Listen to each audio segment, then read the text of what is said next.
একে একে মার্কিন কূটনীতি দলের সব সদস্য কাল প্রধান উপদেষ্টার সাথে বৈঠক। ব্যবসায়িকদের সাথে কথা বললেন আন্ডারগ্রাউন্ডের সদস্য ব্র্যান্ড নেইমার। নিরপেক্ষ সরকার ছাড়া গ্রহণযোগ্য নির্বাচন নয়, এমনটাই মনে করেন সাখাওয়াত। ডিসি গঠনে নতুনদের বাছাই করার পাশাপাশি নতুন আইনের পরামর্শ। সেটা অনেকটা কম। নির্বাচন কমিশন গঠন ঘটতে হওয়া উচিত একটা রাজনৈতিক ঐক্যমত্যের ভিত্তিতে। দেশ বিরোধী ছাত্র জনতার ঐক্য ধরে রাখার তাগিদ, বিপ্লবের চেতনা ধারণ করে সব কালো আইন বাতিল। সংস্কারের পর গণতন্ত্র প্রতিষ্ঠা করায় অন্তর্বর্তীকালীন সরকারের প্রথম কাজ বললেন মির্জা ফখরুল ইসলাম।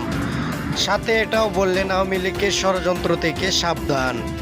আবার তারা সংস্কার করে এমন যে জায়গায় আনবে নিরপেক্ষ নির্বাচনের মধ্যে দিয়ে আমরা পীর ভাঙচুর হলে বন্ধের হুঁশিয়ারি পিটিএম এর।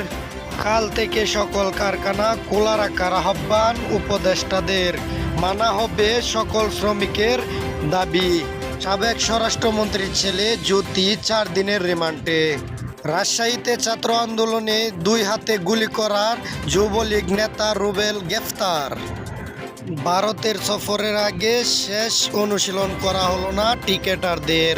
ফুটবল নিয়ে রিশাদ নাহিদের কুশটি।